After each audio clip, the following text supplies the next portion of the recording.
நீங்க சொல்ற மாதிரியே தான் என் பொண்ணு நடந்துக்குவா. சரிம்மா, இப்போ அவளை என்ன பண்ணணும்னு சொல்லுங்க. அவளுக்கு ஒரு இடத்துல பேசி முடிவு பண்ணி கல்யாணம் செஞ்சு வச்சோம். ஆனா அங்க சில பிரச்சனைகள்.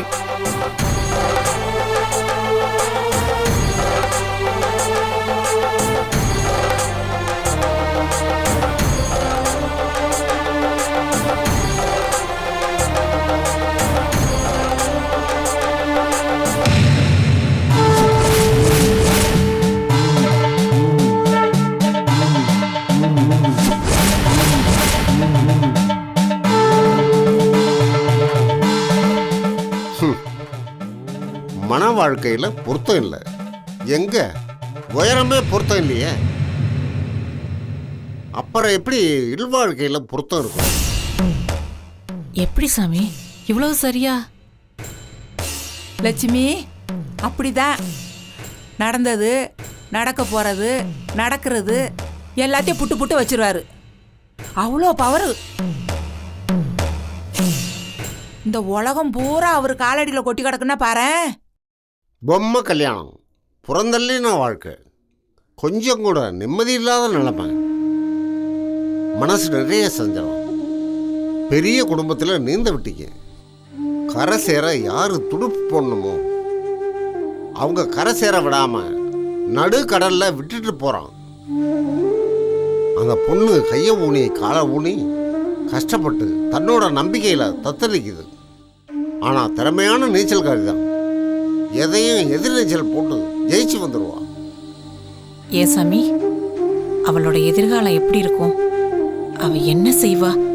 அவளுக்கு என்ன பிடிக்குமோ, என்ன தோணுதோ, அவளோட மனசாட்சிங்கிற நீதிமன்றத்தில் எது சரின்னு தீர்ப்பாகுதோ அதை அவ இஷ்டத்துக்கு செய்வா.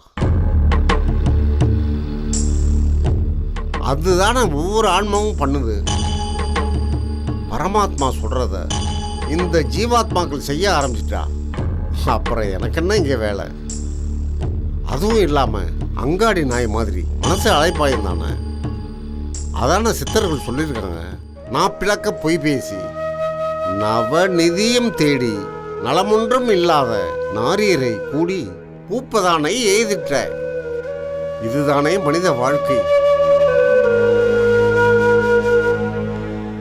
சொல்லுங்க, நீங்க உங்க பொண்ணு என்ன செய்யணும்? சாமி, அவளுக்கு வாழ்க்கையில் ஒரு துணை வேணும். ஒன்று அவ புருஷனோட சேர்ந்து வாழணும், இல்லைன்னா நாங்கள் சொல்கிற பையனை ரெண்டாம் தரமாக கல்யாணம் பண்ணிட்டு அவனோட சந்தோஷமா வாழணும். இப்படி ரெண்டுங்கட்டானா இருக்கிறது ரொம்ப வேதனையா இருக்கு சாமி. விடுங்க, அவ மதில் மேல் பூனை மனசை சரி பண்ணிடலாம். விடுங்க. உங்களுக்கு அவ கணவனோட சேர்ந்து வாழ்றது முக்கியமா, இல்லை வேறொரு வாழ்க்கையை தேர்வு செய்யறது முக்கியமா?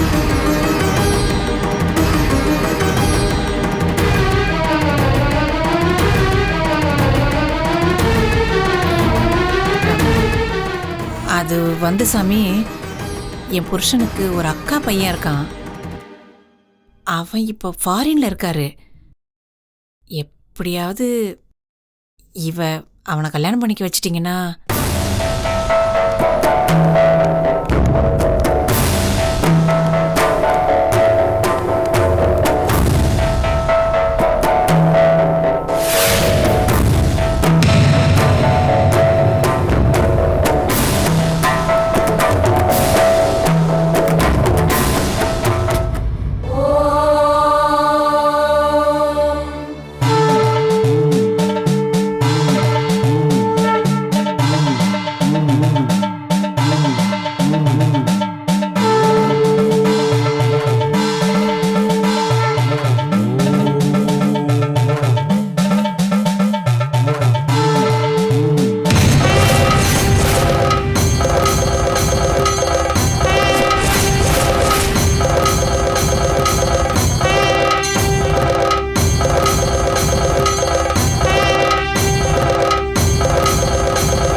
இதை வீட்டுக்கு கொண்டு போங்க, திருநீர்கள் மந்திரிச்சு கொடுத்துருங்க.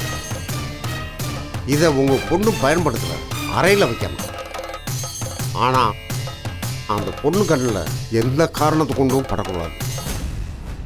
நீங்கள் நினச்சது நினச்சபடியே நடக்கும், சர்வமங்கலமும் உண்டாகும்.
பாத்துமா? சரி சரி சரி, நீங்க பாத்துவாங்க. எத்தனை வருஷம் ஆச்சு பெரியப்பா இந்த மாதிரி இடத்துக்குலாம் வந்து. அப்பா இருக்கும்போது சின்னப்பா கூட்டிட்டு வருவாரு, அதுக்கப்புறம் அப்படியே வாழ்க்கை போயிடுச்சு. கல்யாணம் குடும்பம் ஆனதுக்கு அப்புறம் எதை பத்தியுமே சிந்திக்கிறதுக்கு நேரம் இல்லை. அப்படிதாம்மா இருக்கும். ஒவ்வொரு காலகட்டத்திலையும் வாழ்க்கை மாறுதில்ல. குழந்தையா இருக்கிற போது இருக்கிற மாதிரியே இருக்கிற தன்மையை கொடுத்தாலும் அதுவும் வெறுத்து போயிடுதுல்ல. படிக்கிற காலத்தில் அந்த கவலை, படித்து முடித்தா குடும்ப கவலை, அப்புறம் புருஷன் அவன் வீடுன்னு புகுந்த விட்டு கவலை. நீ வருஷம் ஒரு முறையாவது சிவஞானத்தை அழைச்சிட்டு வந்தா உன் மனசு சந்தோஷமா இருக்குல்லம்மா. நினைப்போம் பெரியப்பா, ஆனா என்ன பண்றது, அவருக்கு ஏகப்பட்ட பொறுப்பு, சங்கத்தோட வேலை வேற, இந்த பக்கம் இம்போர்ட் எக்ஸ்போர்ட்னு கடை வேலை வேற இருக்கு. அப்படியே கொஞ்சம் கூட நேரம் இல்லாம ஓடிக்கிட்டு இருக்காரு. வீட்லயும் ஒவ்வொரு விஷயமா பார்க்கணும்ல. இப்போதான் உமாவோட கல்யாண பேச்சே ஆரம்பிச்சிருக்கோம். இப்போ சரியா இருக்குமா? அவ கல்யாணம் முடிஞ்சதுக்கு அப்புறம் தான் நாங்க எல்லாரும் இங்க வந்து ரிலாக்ஸ்டா இருந்துட்டு போகணும். கோயில்கள்லாம் இப்ப எவ்வளவு பிரமாண்டம் ஆயிப்போச்சு தெரியுமா? ஓ, ஊரும் அப்படிதாம்மா. பழைய மாதிரியே இல்ல. மக்கள் எல்லாம் எங்கேயோ போக ஆரம்பிச்சுட்டாங்க. யாரும் சொந்த ஊரு கிராமம்னு இருக்கிறது இல்ல. வேற வழி இல்லாம இங்க இருக்கிறவங்களும் அப்புறம் ஊர்ல இருந்து பஞ்சம் முளைக்க வந்தவங்களும் தான் இருக்கிறாங்க. மற்றபடி எல்லாரும் பட்டணம் போகணும், வெளியே போகணும்னு தான் ஆசைப்படுறாங்க. அது என்னமோ பெரியப்பா, அதெல்லாம் அவங்களுக்கு நல்லா இருக்குன்னு தோணுது. இக்கரைக்கு அக்கறை பச்சைன்னு தானே தோணும். அங்க வந்த உடனே அந்த மிஷின் வாழ்க்கை புளிச்சு போய் இப்படி காத்தாட இருக்கலாமேன்னு தோணும். என்னமோ நம்ம ஆசைப்பட்ட மாதிரி வாழ இந்த பிறவி போதாது பெரியப்பா. பேசாம என்னென்ன வேணும்னு நம்ம மனசுக்குள்ள எழுதி வச்சுக்கிட்டு அடுத்த பிறவில தான் நம்ம அனுபவிக்கணும். சரிதான், போ. பெரிய சித்திர கணக்கா பேசுற. அதெல்லாம் சரி, உங்ககிட்ட ஒரு முக்கியமான விஷயம் பேசணுமா? சொல்லுங்க பெரியப்பா, என்ன விஷயம்? இந்த குத்த விட்ட இடத்தையெல்லாம் மாத்தி விடணுமா? அதெல்லாம் நீ இருக்கிற நாள்ல சரி பண்ணாதான் உண்டு. ஏன் பெரியப்பா, வழக்கமா கொடுக்கறவங்களுக்கு தானே கொடுத்துட்டு இருக்கோம். அதுல ஏதாவது பிரச்சனை ஆயிடுச்சா? எங்கம்மா 3 வருஷமா குத்தவை பாக்கி நிற்கிது. ஒவ்வொரு தடையும் வாங்கி உன் கணக்கில் பேங்க்கில் போடலான்னு நினைப்பேன். ஆனால் அந்த பயக எங்கே கொடுக்குறானுங்க? கேட்காம இருக்கிறது உன்னுடைய பெருந்தன்மையை காட்டுது. ஆனால் அதை அவங்க சலுகையாக எடுத்துக்கூடாதுல்ல. என்ன பெரியப்பா நீங்க? உங்ககிட்ட நான் காசுக்காக ஏதாவது கணக்கு கேட்டிருக்கேனா? இல்ல அந்த காசு வந்துதான் என் வாழ்க்கை ஓட போகுதா? அதெல்லாம் நமக்குள்ளம்மா. ஆனால் குத்தகை வாங்கினவங்க காசை ஒழுங்கா கொடுக்கணும்ல. இப்படி ஏமாத்தினா எப்படிம்மா? சரி பெரியப்பா, ஒருவேளை அவங்க எதிர்பார்த்த அளவுக்கு லாபம் இல்லாம போயிடுச்சோ என்னமோ. அதெல்லாம் நல்லா தான் வருது. 2 வருஷம் ஏக போக விளைச்சல் தான். ஆனால் காசு வந்து சேர்ந்த பாடு இல்லையே. ஒரு விஷயம் மீனாச்சு, அந்த காசை வச்சு நீ வாழ்க்கை நடத்த போகிறதில்ல. சின்ன தேவையாவது நிறைவேற்றலாம்ல. நீங்க சொல்றதும் சரிதான் பெரியப்பா.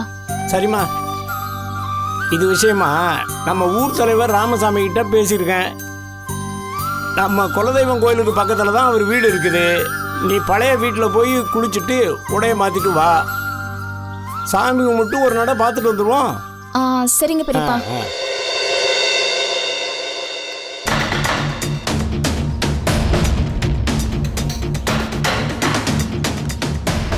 ஏன் சின்ன பொண்ணு, வீட்டை பூட்டி பக்கத்தில் சாவி கொடுத்துட்டு தானே போனோம். யார் வந்திருப்பாங்க? அவர் கண்டிப்பா ஆபீஸ்ல இருந்து பாதியில வரமாட்டாரு.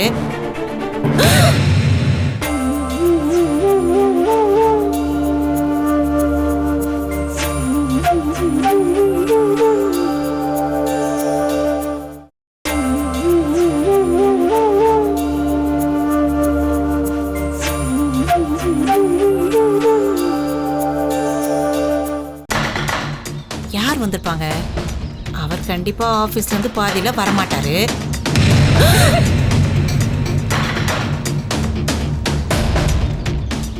என்னாச்சாது?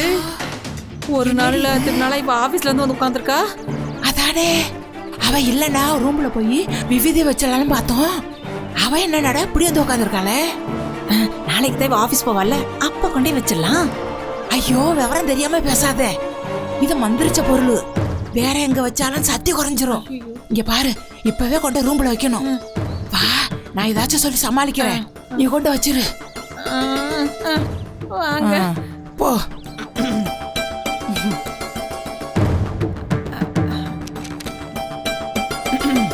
வனு, எங்க போயிட்டீங்க 2 பேரும்? நீங்க இருக்கீங்கன்னு நினைச்சு வீட்டுக்கு வந்து காலிங் பெல்ல லொட்டு லொட்டு லொட்டுன்னு அழுத்திட்டே இருந்தேன். பக்கத்து வீட்டு ஆண்டி தான் வந்து சாவி கொடுத்துட்டு போனாங்க. எங்க போனீங்க? ஏன் பானு, நீ எப்போது லேட்டா தானே வருவ, ஏன் நீ சீக்கிரம் வந்து உட்காந்துருக்க? ஐயோம்மா, எனக்கு இன்னைக்கு ஆஃப். நான் ஏதோ கிளைண்ட் சப்போர்ட்காக ஹாஃப் டே ஒர்க் பண்ணிட்டு ஏதாவது எமர்ஜென்சினா சொல்லுங்க, நான் ஆன் கால் சப்போர்ட் கொடுக்குறேன்னு சொல்லிட்டு வந்துட்டேன். நீங்க எங்க போனீங்க, நான் தெரிஞ்சுக்கலாமா? அதுவா, எல்லாம் உனக்காக தான். அந்த வாக்கு வரதராஜா வாக்கு என்னது புரியல. அது வந்து பானு, இந்த வரதராஜன் தெருவுல ஒரு பெரிய கோயில் இருக்குல்ல, அங்க பிரதோஷம் ரொம்ப பிரசித்தி பெற்றதான். அங்க சாமிக்கு நம்ம அர்ச்சனை பண்ணி நம்ம வரம் கேட்டோம்னா அந்த சாமி வந்து வாக்கு கொடுக்குமா. அதத்தான் இந்த சின்ன பொண்ணு இப்படி சொல்ல தெரியாம சொல்லி, நான் வேற யாருக்காக வேண்ட போறேன், உனக்காக தான் வேண்டிட்டு வந்தேன். லட்சுமி விவரமா சொன்னிச்சு, நான் கொஞ்சம் மேலாக்கா சொன்னேன். சரி, நீ கலப்பா இருப்ப. இருமா, நான் போய் ஒரு கிளாஸ் காப்பி கொண்டு வரேன். இல்ல அதெல்லாம் வேணாம், நான் ஆஃபீஸ் கேஃபேலயே சாப்பிட்டு தான் வந்தேன். தேங்க்ஸ்.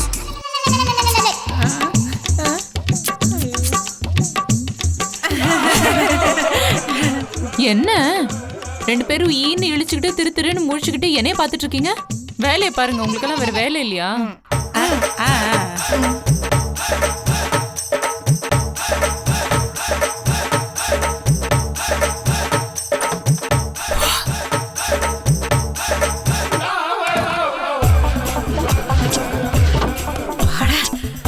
ஐயோ, அவ கண்ணுல படாமல வைக்க சொன்னாரு, இங்க வச்சா பாத்துருவாளே.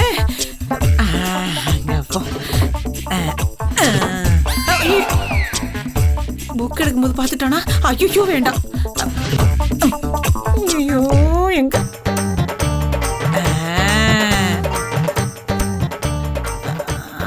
கிளீன் பண்ணும்போது பாத்துட்டானா? ஐயோ, எங்க வைக்கிறதுனே தெரியலையே. அப்புறம் பாருங்கண்ணு, எப்படியோ அந்த வீட்டில் இருந்த அக்கப்புறம்லாம் முடிஞ்சு நிம்மதியே வந்தாச்சு.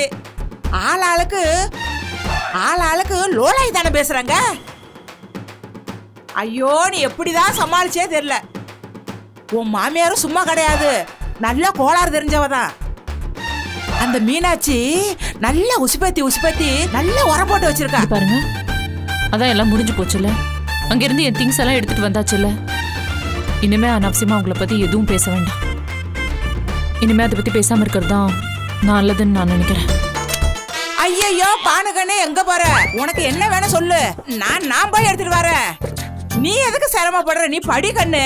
ஐயோ எனக்கு ஒன்றும் இல்லை, ரொம்ப டயர்டா இருக்கு. காலையில இருந்து மீட்டிங் ஹால்ல நின்னுட்டே வேற இருந்தேன்.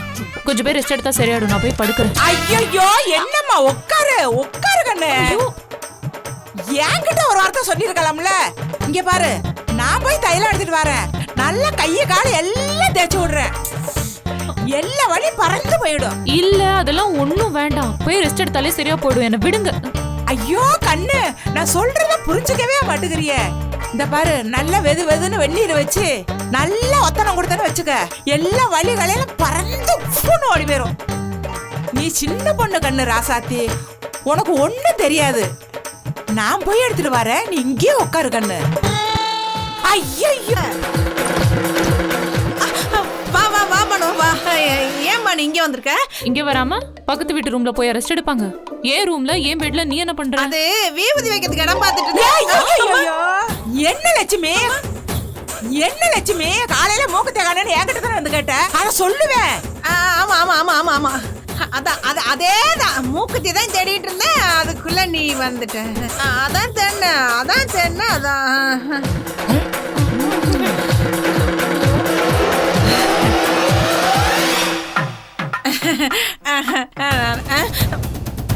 நீ விபூதிங்கிற, அவங்க என்னடானா மூக்குத்தியை காணுங்கிறாங்க. ஐயோ அது வந்து குளிக்கிறதுக்கு போறதுக்கு முன்னாடி ஒரு ரூம்ல துணியெல்லாம் மடிச்சிட்டு இருந்தேன்னா, ஏதோ ஞாபகத்துல விபூதிய வந்து மூக்குத்திய வச்சு உன் ரூம்ல துணியோட வச்சுட்டு போயிட்டேனான்னு தெரியல, அதை தேடிட்டு இருந்தேன். சின்ன மூக்குத்தியா சிகப்பு கல்லா? ஆமா ஆமா, அததான் தேடிக்கிட்டே இருப்பேன். நீ தெளிவா தான் பேசுறியா? ஓ மூக்குத்திய கழட்டி எதுக்கு என் ரூம்ல வச்ச? குளிக்கிறது போறதுக்கு முன்னாடி ரூம்ல தான் துணியெல்லாம் மடிச்சுட்டு உட்காந்துருந்தேன்னா, மடிச்சு வச்சுட்டு ஏதோ ஒரு ஞாபகத்துல ரூம்ல வச்சு வீபதியில தேய்ச்சேன். அப்போ ஓரம்ல வச்சனா ஏ ரூம்ல வச்சனா எனக்கே தெரியல. சின்ன மூக்குத்தி சிகப்பு கல் வச்சிருக்கோம், அதுதான் தேடிட்டு இருக்கேன்.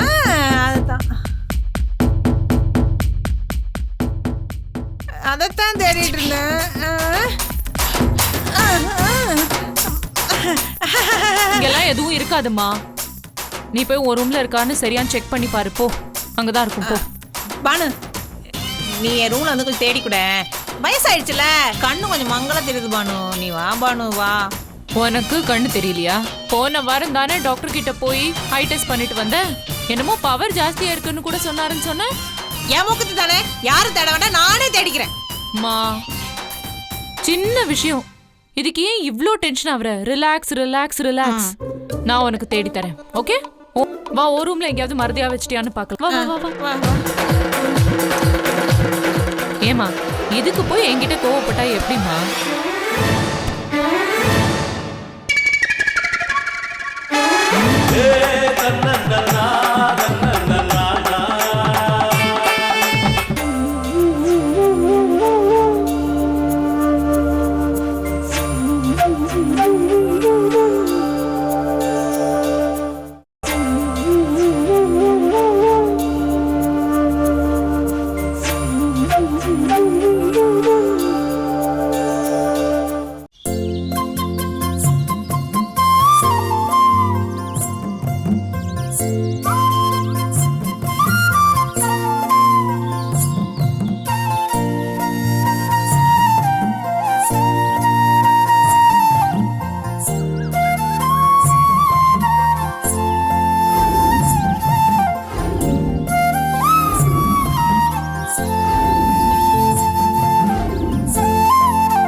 மீனாட்சி, பெரியப்பா. குலதெய்வம் சாமி கோயிலுக்கு போகலாம். சரிங்க வா. பெரியப்பா. மீனாட்சி, இன்னைக்கு இருக்கிற தலைமுறைக்கு குலதெய்வத்தோட மகிமை யாருக்குமே தெரிய மாட்டேங்குதுமா. ராமரை மாதிரி பூமியில் பிறந்து மக்களோட மக்களாக வாழ்ந்தவங்க இவங்க. நமக்கு முன்னோடியா வாழையடி வாழையா சாமி கும்பிட்டவங்க இவங்க. இந்த கோயில் பூஜை, திருவிழா, பண்டிகை இந்த மாதிரி நேரத்துலையாவது நீங்கள் குடும்பத்தோடு வந்து சாமி கும்பிடுமா. ம் சரிங்க பெரியப்பா.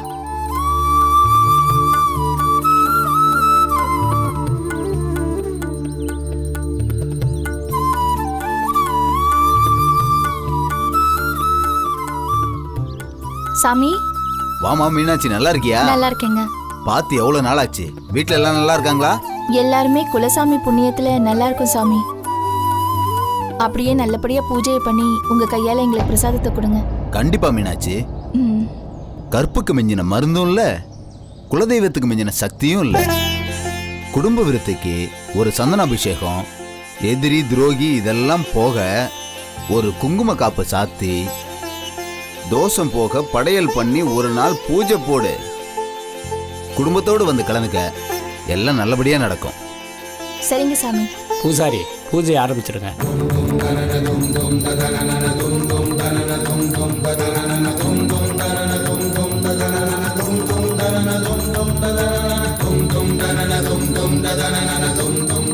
மீனாட்சி, நல்லா இருப்பம்மா, எல்லாம் நல்லா இருப்பாங்கம்மா.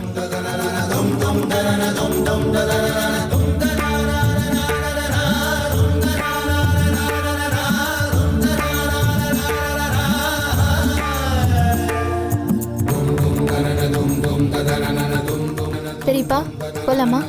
வாமா. ம். வரோம் வரோம் பூசாரியா. சந்தோஷமா போயிட்டு வாமா.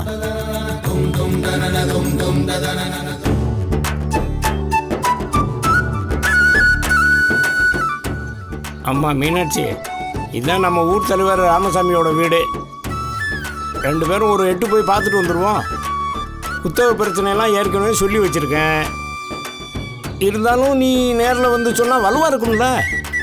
சரி பெரியப்பா, நானும் வந்து சொல்றேன். பார்க்கலாம். எப்படியும் மனசுக்குள்ள அவர் ஒரு தீர்மானம் பண்ணி வச்சிருப்பாருல்ல.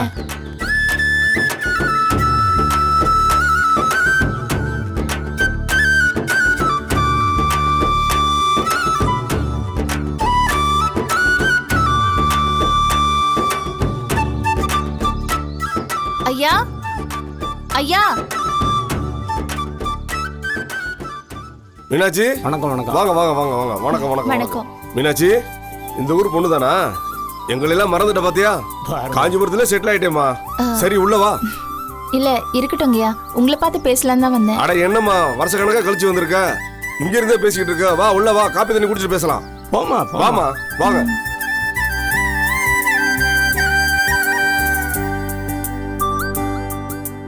அம்மா மீனாட்சி, மோர் சாப்பிடுறியா, டீ சாப்பிடுறியா? சரோஜா, அதெல்லாம் ஒண்ணும் வேண்டாம். இருக்கட்டும். ஐயா, ஒரு சில விஷயங்களை நான் உங்ககிட்ட பேசணும். பெரியப்பா சொன்னாரு, எனக்காக ஒரு நாள் நீ ஊருக்கு வரணும், குத்தக விஷயமா சில சிக்கல்கள் இருக்குன்னு, அதை பத்தி உங்களை பார்த்து பேசணும்னு சொன்னாரு. 3 வருஷமா குத்தகக்காரங்க வந்து குத்தக பணத்தை கொடுக்கலன்னு பெரியப்பா சொன்னாரு. எதனால ஏன்னு ஒண்ணுமே புரியல. அது மட்டும் இல்லாம இது பத்தின விஷயத்த சுமூகமா நீங்க தான் முடிச்சு வைக்கணும். அட என்னம்மா நீ நம்ம ஊர் பொண்ணு, உனக்கு செய்யாம வேற யாருக்கு செய்ய போறோம்? உங்க பெரிய பையன்கிட்ட சொல்லியிருந்தாரு, குத்தகாரங்களாம் கோயிலுக்கு வர சொல்லியிருக்கேன், அங்கேயே வெட்டு 1 துண்டு 2ன்னு கேள்வி கேட்டு பிரச்சனை தீர்த்துடலாம். எதுவா இருந்தாலும் சரி வெளிப்படையா சொல்லட்டும், அவங்க சொன்னதுக்கு அப்புறம் முடிவு பண்ணலாம். அண்ணா, உங்களுக்காக குத்தகைக்காரங்கெல்லாம் கோயில்ல காத்துக்கிட்டு இருக்காங்க. அட வாமா, எப்போ வந்தீங்க? எப்படி இருக்கீங்க? எப்படி நல்லா இருப்போம்? வெளியே எல்லாரும் கொள்ள பணத்துக்கு குத்தகைக்கு விடுறாங்க, அப்படியே கொஞ்ச நாள்ல அடிதடியில் இறங்குறாங்க. நான் ஏதோ போனா போகுதுன்னு சொல்லி கம்மியாக குத்தகைக்கு விட்டா கூட நீ குத்தகை பணத்தை கொடுக்காம 3 வருஷமா இழுத்தடிச்சு ஏமாத்திக்கிட்டு இருக்கீங்க. யாருங்க காசு கொடுக்காம ஏமாத்துனது? அந்த மாதிரி சாதிச்சனுங்க நாங்க கிடையாது. அப்படி ஏமாத்தி சோறு திங்கணுங்கிற அவசியமும் எங்களுக்கு கிடையாதுங்க. இங்க பாருங்க, குத்தகை யார்கிட்ட கொடுக்கணுங்கிறது தெரியாம தான் குழம்பி போயிருக்கிறோம். என்னையா நீங்க குத்தகை காசை ஆட்ட கொடுக்குன்னு தெரியலையா? என்ன விளையாடுறீங்களா? உங்களுக்கு குத்தகை கொடுத்தது யாரு? மீனாட்சி தானே? அப்ப காசை யார்கிட்ட கொடுப்பீங்க சொல்லுங்க. அவங்ககிட்ட தானே கொடுக்கணும். அவங்க ஊர்ல இல்ல, அதை அவங்க பெரியப்பா கிட்ட கொடுங்க. இது என்ன கேள்வி? இங்க பாருங்க, நான் என்ன சொல்ல வரேன்னு தெளிவா கேளுங்க. எங்களுக்கு குத்தகை கொடுத்தது மீனாட்சி தான். ஆனா காசு எங்கிட்ட தான் கொடுக்கணும்னு, இந்த நிலமெல்லாம் என்னோட தான் ஒரு பைசா கூட வேற ஒருத்தர் போக கூடாதுன்னு ஒருத்தர் வந்து பிரச்சனை பண்ணிட்டு இருக்காங்க.